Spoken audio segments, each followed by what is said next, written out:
Good morning. Welcome to Daily Journal News Break, sponsored by Renaissance Bank. Today's Friday, October 5th, and I'm your host, Elizabeth Walters. We're going to take a look at today's top news and sports stories across Northeast Mississippi, but first, a look at your weather forecast. Today, we'll have partly cloudy skies with a high around 90 and tonight's low around 70. And for your weekend on Saturday, we'll have partly cloudy skies with a high of 89 and a low around 67. On Sunday, partly cloudy with a high of 89 and a low of 69. And to start your next work week on Monday, we'll have mostly sunny skies with a high around 89 and a low of 71. And here's a look at some of today's top headlines. Around 1,000 friends, family, and fellow law enforcement officers filled the Crossroads Arena Thursday for the celebration of life for Mississippi Highway Patrolman Josh Smith. Smith was remembered as a man of courage, a loving husband and father, and a caring friend. Highway Patrol Master Sergeant Ray Hall said that Smith left life doing what he was always known for, doing the right thing. Hall said that Smith was a good trooper, father, and husband, and was a joy to be around. Governor Phil Bryant was in attendance and called on law enforcement community to rally behind Smith's widow, Chelsea, and two small children. Bryant said that Josh was your brother, and now you have a sister to watch and protect. We must honor this loss by always being there for her and the children.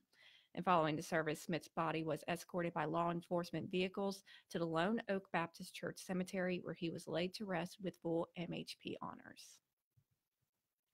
And the political territory is starting to become clear after Attorney General Jim Hood announced his candidacy for governor on Wednesday. After Hood's announcement, the state Republican Party chairman, Lucian Smith, released a statement defending the GOP's record of state governance and linking Hood with national party figures.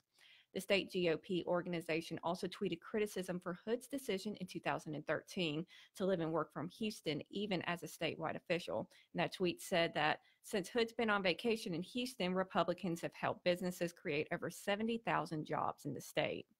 And while he has yet to announce his intentions, it is believed Lieutenant Governor Tate Reeves is going to run for governor himself and will likely tout the state's economic record.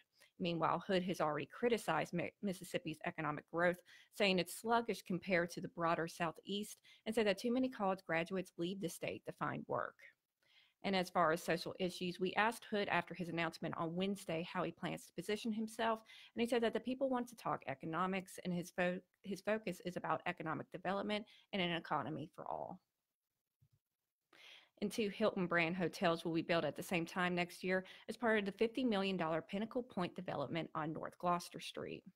Developer Bruce Patel said that the plan is to get everything going in early March, and the site will now have an 89-room Home to Suites hotel and a 91-room True Hotel on the site. And of course, Pinnacle Point is designed as a 28-acre development that will be anchored by an assisted living community on the back half of the property. And in the front are plans for two small retail shopping centers, along with the hotels and a pair of restaurants. And the hotels are expected to be open sometime in 2020. And in sports, Marcus Green returns home this weekend as Louisiana Monroe will take on Ole Miss. Green was a standout athlete at North Pontotoc, and now in his final year with the Warhawks, he leads the team with 19 catches and is tied for the Sun Belt Conference lead in touchdown receptions with 4.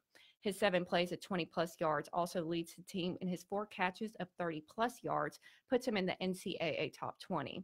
And Green has already finished with a degree in kinesiology and had the option to play as a graduate transfer this year and elected to stay at ULM.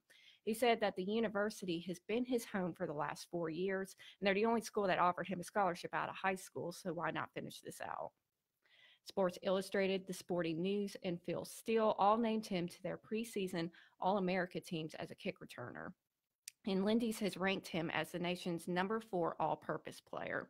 Green said he wants to go into coaching if next level football doesn't work out. He does plan to train for ULM's Pro Day and is hopeful of an NFL Combine invitation.